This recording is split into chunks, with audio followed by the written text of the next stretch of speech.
On today. I thank and appreciate God for this time and this opportunity that I can come before you once again. And today I just want to begin to touch on the spirit of rejection. I tell you, my friend, it's been on me to deal with the spirit of rejection. And I just want to talk a few minutes about the spirit of rejection that some people have been battling with and dealing with and have not identified the spirit of rejection. And I'm only, speaking about this. I always say that I'm speaking from experience, and I always say that I can't bring you anything that I have not encountered. I cannot bring you anything that I have not walked through or walked out in my life. So with that being said, everything that you get from Raw Truth and Uncut, everything that you get from Fireproof Ministries, everything that you get from Phenomenal Woman Incorporated, everything that you get from Flames of Fire Prayer Ministry is only from experience. And it's something that, I believe that we need to begin to speak on and encounter in order to help others. Sometimes we like to give advice and give prophetic words that someone else have birthed out or someone else have paid the price for, And so with that being said, if I can't give it to you raw truth and uncut, I'm not giving it to you no other way. I won't open my mouth and I won't begin to deliver anything. Why? Because our experiences in life is a lesson, and so everything that we go through, it should be a lesson to us. Just use this as example. I've been married before, and I've been single for quite some time. And so, with that being said, sometimes other married people will say don't take advice from singles. But if you have been married and you learned from your last marriage, you can give advice to singles. That has been, you can give advice to married couples, especially if you're mature and if you're wise, in that area. So with that being said, on today, my friend, we just got to begin to have a clear, sound mind in what we are listening to and who we're listening to and how we're listening to it, in this hour and in this season, because the enemy will, try to stick his head or rear his head up and cause confusion, in some of those areas. But we must know that the spirit of rejection is a stronghold, and we know that it's a spirit of the enemy that will try to continue to keep us, moving in a circle, in a cycle, but we're doing a different result while we're dealing with the spirit of rejection, and we have not acknowledged that the spirit of rejection is kicking out, is kicking against the real God ordained spouse. The spirit of rejection is causing some to reject who God has for them, to restore them, to replenish them, to revive them, So in this hour and in this season, make sure that you are not kicking against the individual that God has called for you to connect with, because the spirit of rejection will cause you to reject them because of the last person or the last people or persons that you have dealt with or encountered. That spirit will begin to cause you not to trust. It'll have you looking at all the negative things about an individual, and you're not seeing what it is in reality. Let reality kick in. Begin to ask God, Lord, am I walking in a spirit of rejection? Because you can sometimes walk in a spirit of rejection and not know that you're walking in a spirit of rejection. And I'm only bringing this because I had to uh, find out that I was walking in a spirit of rejection.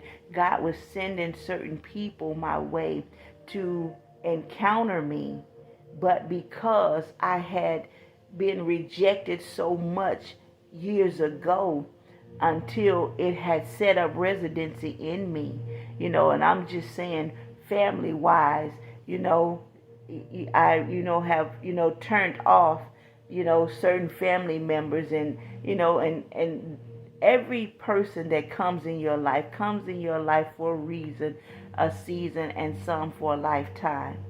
And it's just up to us to begin to know what it is we need to be doing concerning the spirit of rejection, because the spirit of rejection is a common demon that the enemy uses to keep us from purpose and destiny.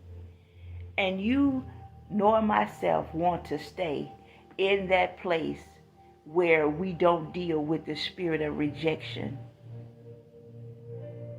So I just want to say to you today, as we deal with the spirit of rejection, we must know that God is going to begin to deliver us from the spirit of rejection. We need to know how to love. We can have the words, but no action. We can have the action, but no words. And they need to go hand in hand.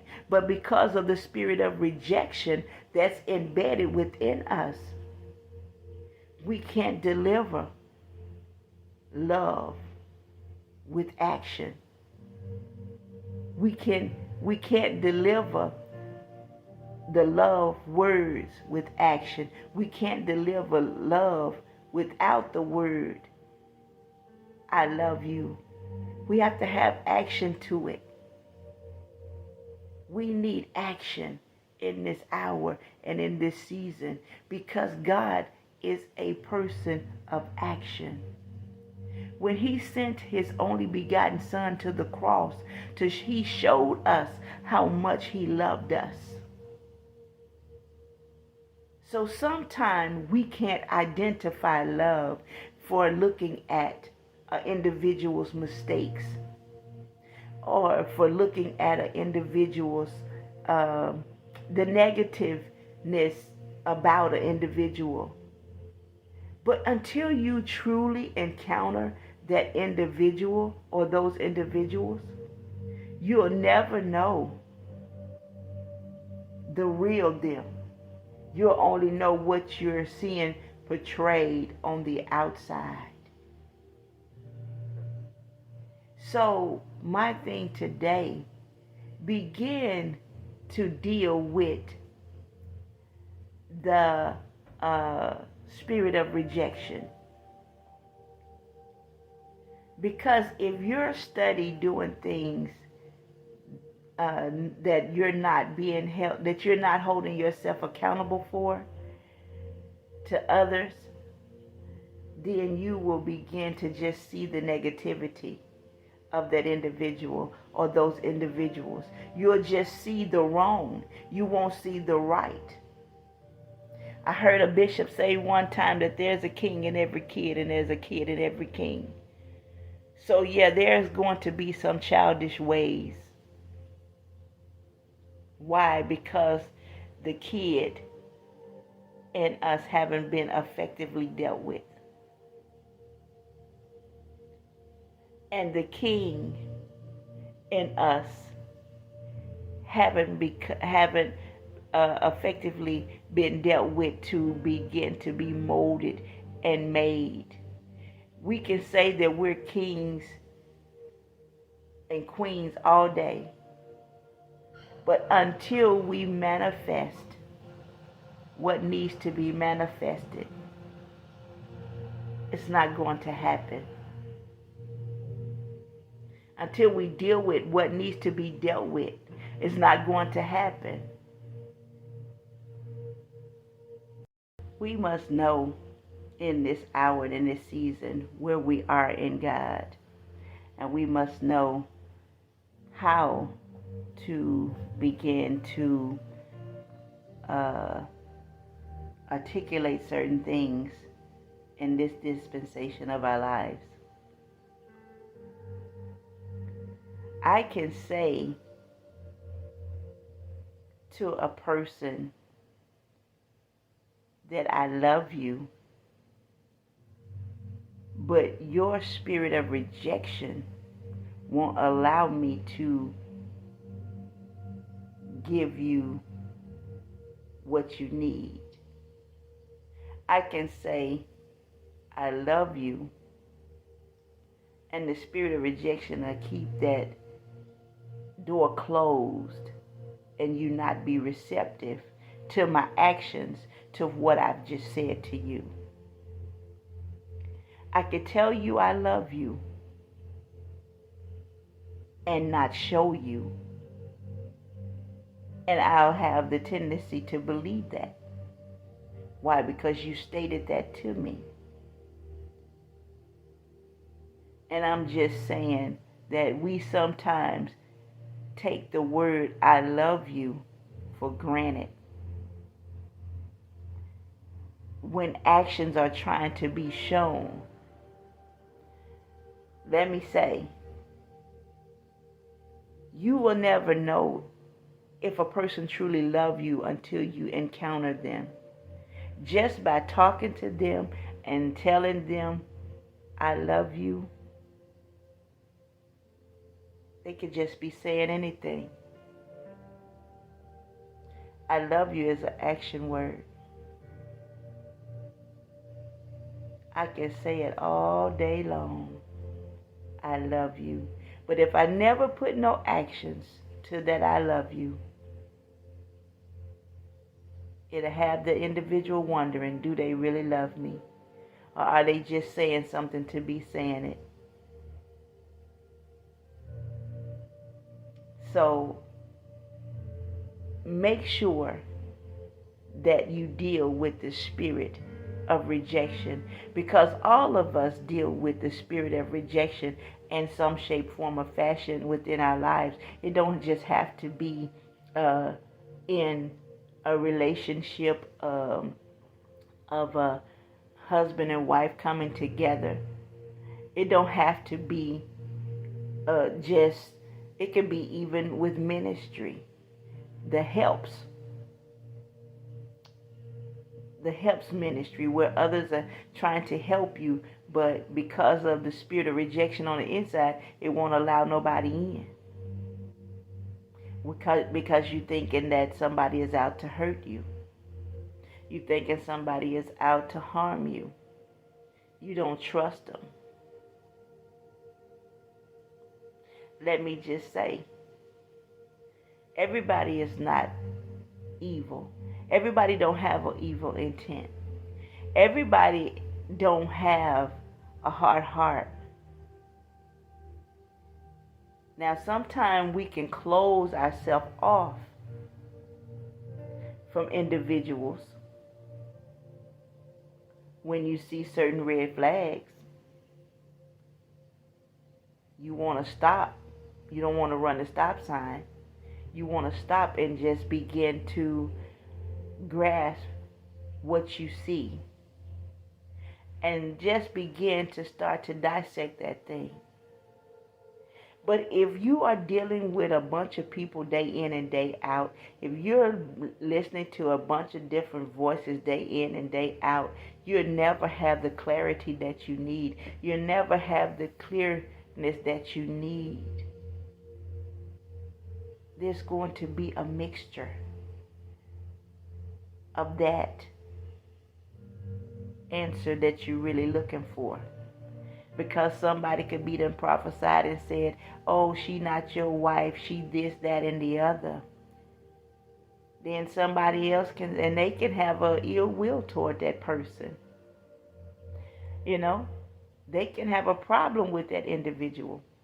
Somebody can say to you that, oh, don't go over there because they this, that, and the other. But one thing about it, you got to know if this person is in fine tune with the Spirit of God that, is talking to you, that's in your ear. Because they may say, yeah, go over there. But God may say, through that individual that you're rejecting, don't go over there. What you need is within you.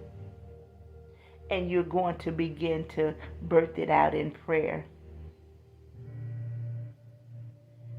We have to allow God to pull what's in us out of us.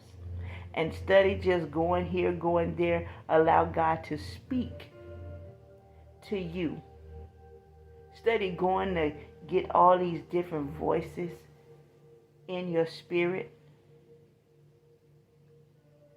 Allow God to speak and minister to you. Allow Him to fine-tune that voice in you. Allow Him to show you you. And study pointing out what somebody else is and ain't doing. Because I guarantee you that your is and ain't doing will speak loud as well as somebody else's if you pay attention to it. So let's just begin to allow God to deal with the spirit of rejection. You rejecting everything that God has for you because the spirit of rejection is on the inside and you won't be receptive to that one that God is sending to you. They keep coming back because God is giving them the willpower to come back. But there is going to come a time that you may come and they will not return a response. There won't be a comeback. It'll be a no-show. We can't take the things of God for granted. We can't take the people of God for granted. Because God got some good people out here that's still warring behind the scenes. Some may say they counterfeits. But if an individual has been fine-tuned with the Spirit of God, the individual better than those that you're dealing with and those that are among you. Don't allow the enemy to spew off red venom, red poison off into the relationship that you have with them. The very one that you push away is the very one that you'll need. And I'm only speaking from experience. I love saying that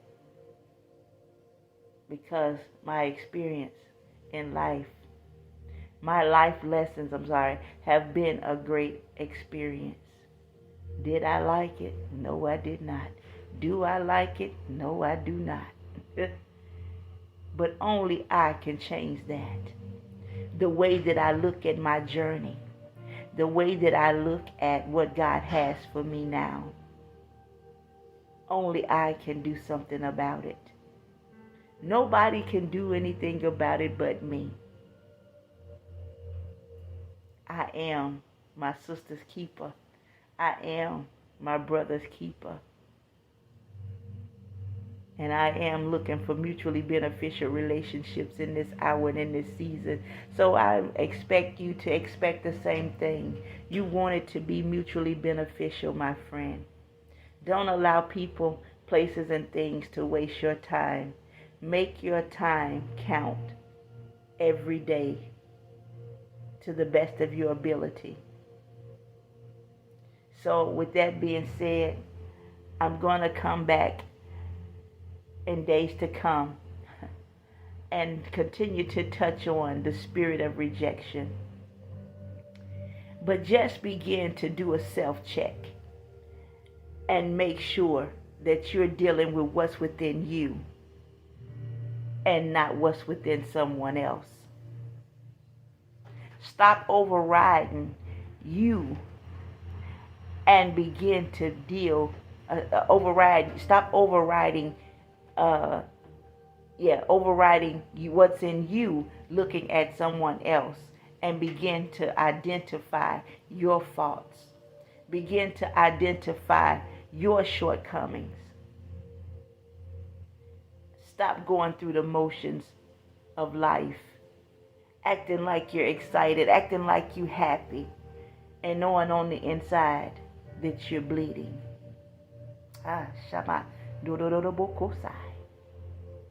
Don't do that to yourself. Begin to get healed. Connect to those individuals that God called you to connect to. Connect to that individual that God calls you to connect to.